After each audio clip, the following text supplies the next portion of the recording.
are at Dalston. And may I say, what a fantastic place it is.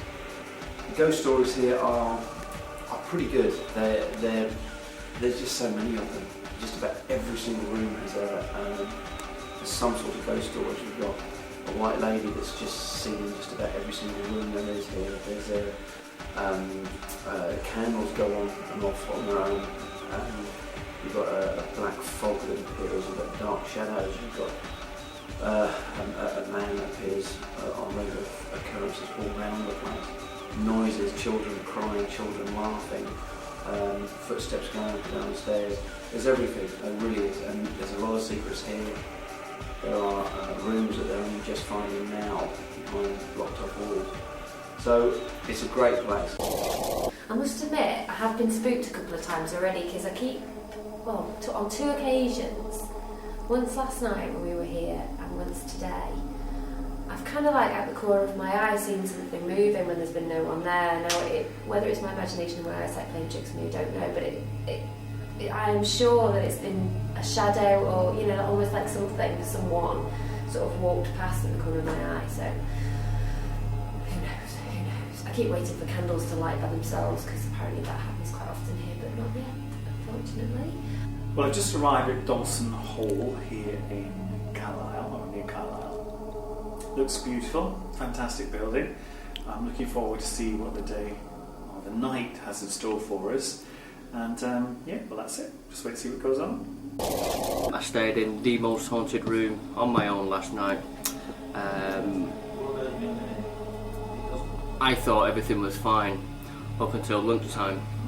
Cal decided to play all the tapes back from his room because he'd stayed in one of the most haunted rooms.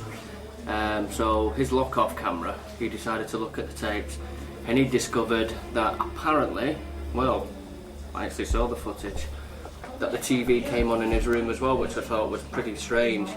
So I thought, well, it's pointless looking at mine, mate, because nothing's happened in my room. So he got my tapes, wound them back, looked through them, and unbeknown, the TV came on in my room as well. And they showed me this footage and I was just absolutely gobsmacked. I couldn't believe it. I didn't know what to think or what to do or how to react. Pure shock, basically. He actually showed a clip on there of me actually waking up with the TV on, reaching for the remote control, pausing for a minute or so, looking down for the button, switched it off, and then I just went straight back to sleep. Now, I had no recollection of that whatsoever. I still cannot remember that now, of me waking up and switching that TV off. As far as I'm concerned, it didn't happen. The only thing I can remember about waking up in that room was at 4:30 in the morning when I felt something tugging on my foot, and I opened my eyes and all I saw was orange flashy lights up near where the TV screen was. But I didn't think too much of that. I didn't go into that too much detail because I thought it may have been me and my eyes trying to get accustomed to the darkness.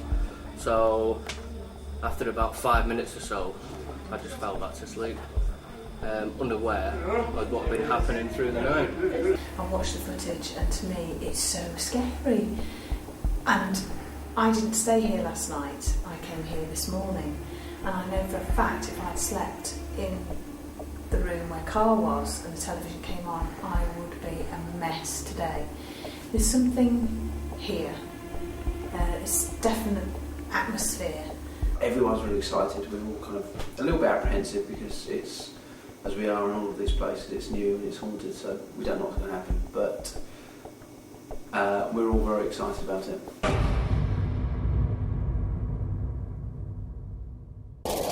I've just heard from David Wells, he's just finished his walk around with Kieran, and he mentioned the fact that there's a very angry soul here and also a lunatic.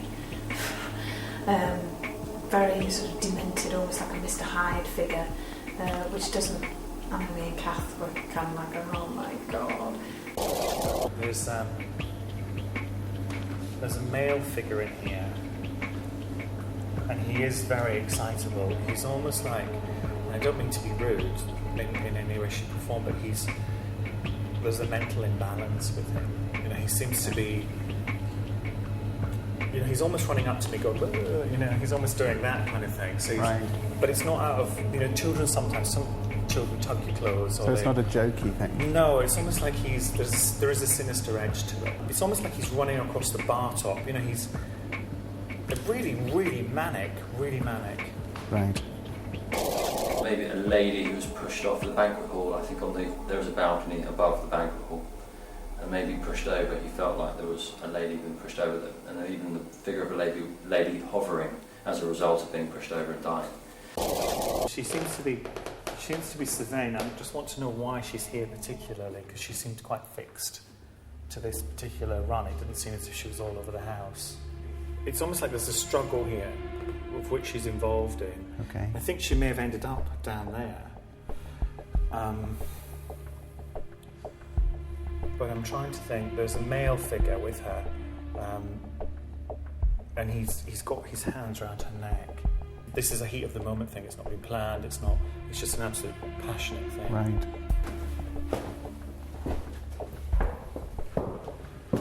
There is noise of a battle outside. It's taking me outside. Not huge. It's not a big, full-on, Waterloo thing. Right. It's just little. The word they're using is pockets of resistance. The people that were here, are more annoyed by it than anything else. I mean, this house wasn't here. It doesn't feel as if this house is here at all. Okay. It feels just earthy, and they're showing me tents. Right. Very dirty. Something Roman. Having a problem with a fighting thing, because it seems to be your natural, because I know where we are, your natural instinct would be to look that way, because Right. that's where Scotland is. Right. But it actually seems to be coming from all around them. It seems like they're on both sides of it. Right. Always very interesting walking around with David. Even if I press him for names and dates, he doesn't usually come up with them. It's more general sort of emotion that he gets. And so me looking for any evidential value in the communication he gets, I'm not really going to find it. At least not unless he makes a strong link later on. But still, fascinating stuff. What was really interesting for me is normally on these walk rounds you go straight in and wham, you're like, it's there, whatever's going on. But initially this one felt a bit flat, which is a bit of a concern for me. However, there seems to be 2 or 3 central characters in this particular building. So hopefully later on, when we start to commune properly with them, start to encourage them to talk to us, that we'll get something interesting.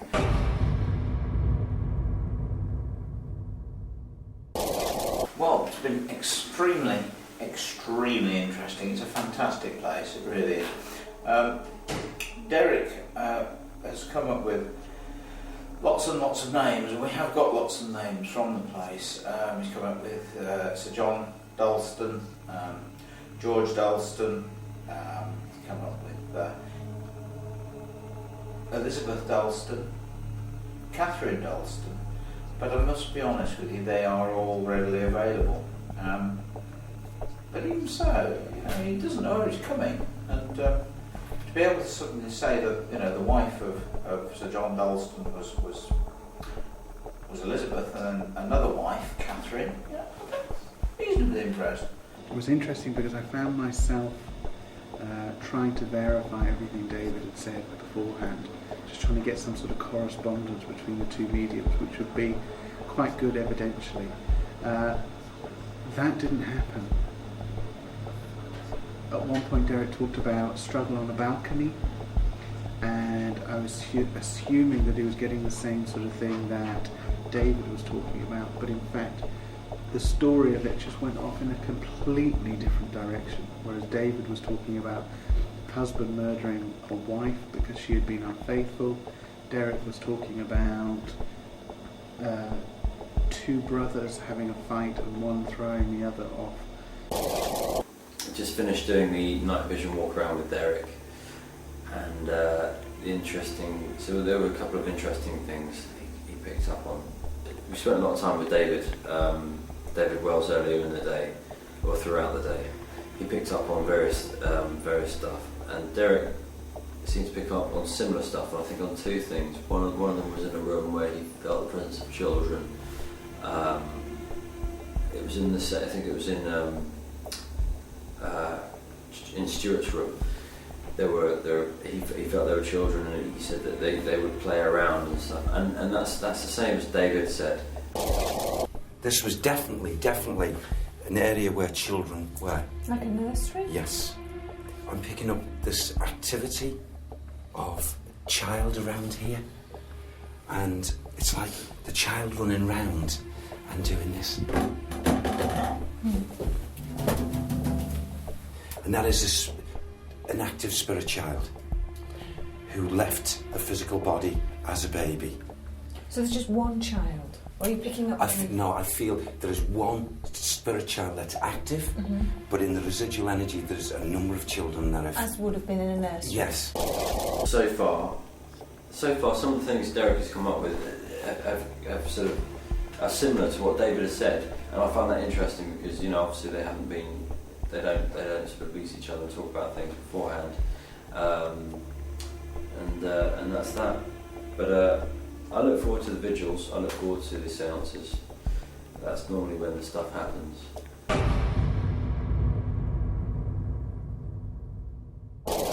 We've just been doing the table tilting seance, bit of glassware in the 3 rooms actually.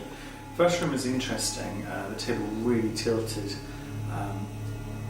Then the second room, to be honest, nothing, but the bedroom, we got the glass to move, and it was a young girl who told me her name was Emily. Various questions were asked, quite a few actually, where they were Stuart staying in the room. Was Emily the one that switched the television on? And apparently we're all in danger.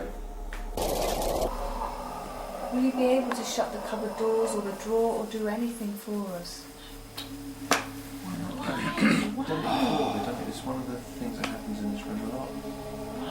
Drawers and cupboards. Windows, drawers, cupboards, open and shut. Is there a certain time at night when you do this, when you can do this? Obviously.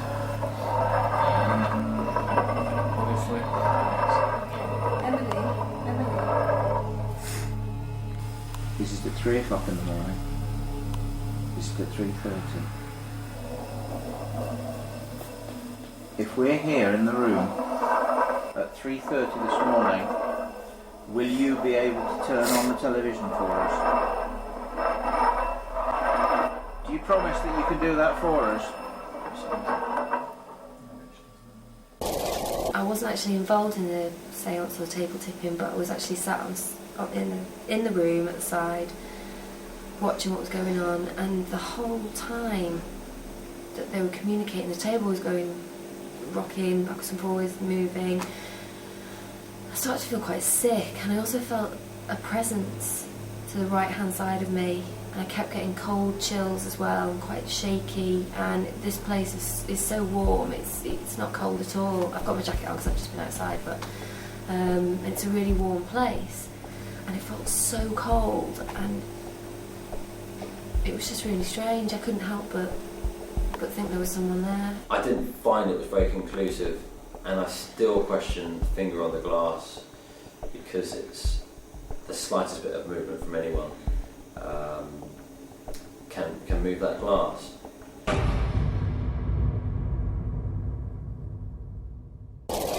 Went on the first vigil with Derek, Alex, 2 Johns and myself. We went over to the far tower. It was good because initially we didn't get anything, and I always like those because it kind of shows that ghost investigations, you don't always get stuff. It is spontaneous by its very nature. You don't always get phenomena. You can sit around for hours and hours and get absolutely nothing.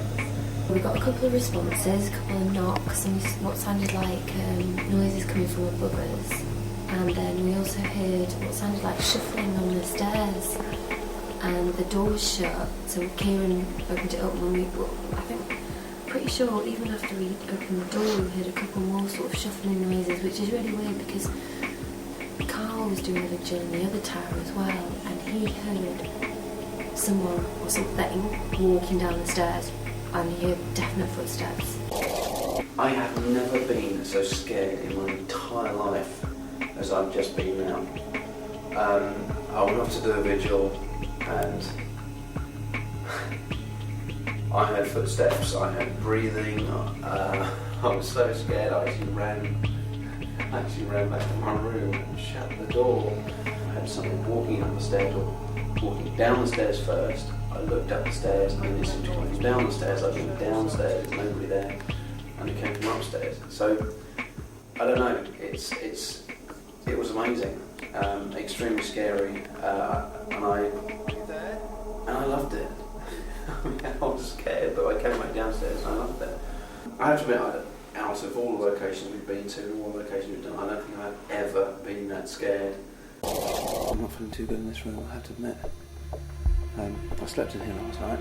It feels worse in here now than it did then. Is there anyone in this room with me? The lady that's been seen? Dark entity? I'm short of breath. Why am I short of breath?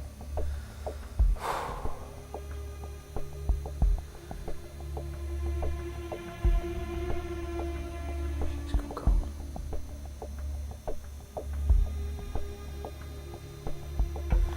That's from up there. Are you there?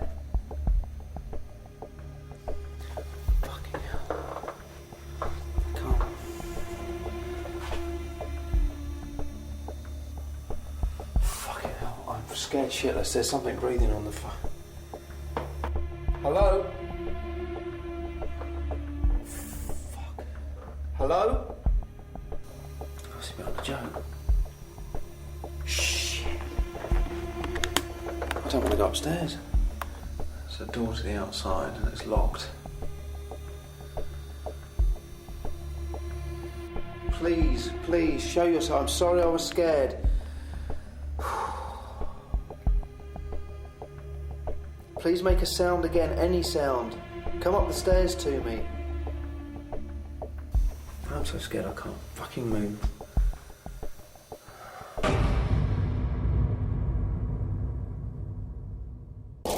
We went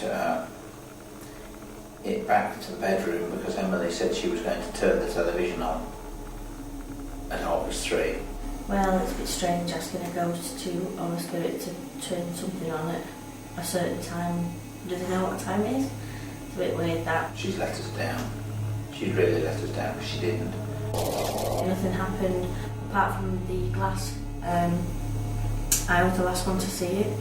I think Carl and John was behind me, John the sound man, and Carl said something's jumped on the bed. When we looked, the glass was on the bed, which was a bit odd. I don't think so. We've done glasses, haven't we? Freezing cold. It is freezing, isn't it? Oh, we're next on the move, aren't we? So we're moving out of we're moving out of room 4 now, and nothing happened. But we did hear a dragging noise outside this door.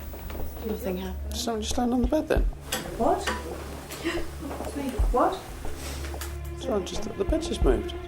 Did it? That's what she was trying to do earlier. When everybody was on it, she was trying to push the bed. I've just got something on the bed.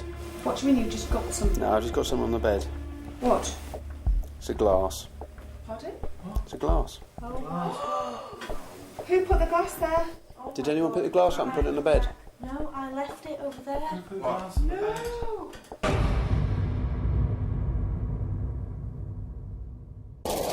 I expected a little bit more with the stories that we'd heard. Something differently here. I mean, there's something definitely in room 4 that's... I still can't work out what was actually there, who it was and what connection it was. But yeah, I've enjoyed myself here. It's a fantastic place. Well worth the stay. I felt like it was a reasonably good night. I think this place is haunted. It's had a lot of various reports, and the proprietor and the people working here seem very genuine. From what David Wells picked up, from what Derek picked up, there was quite some interesting stuff. The people here are lovely. I definitely want to come back here, and I definitely think it's haunted. We've not had any major sort of possessions or people collapsing or anything like that, but we've had so many funny little things happen, noises that we can't explain, shuffling of feet, footsteps on the staircases, TVs coming on and off, and we've just had a good night, and I've really enjoyed it. The most interesting thing that's happened in the whole investigation is the TV turning on and off, which happened in Carl's room and happened in Stuart's room, and we tried to get it replicated later on. It happened when they stayed here the first night, and it's really unusual. Who knows what the reason for it is? It could be a power surge. Need to look into that. It could be the possibility of the camcorder infrared lights affecting the TV. Who knows? It's been a belter of an investigation. I've enjoyed every minute of it, and it's certainly lived up to expectations. It's now nearly 5 o'clock. I'm extremely tired, and I'm going to bed.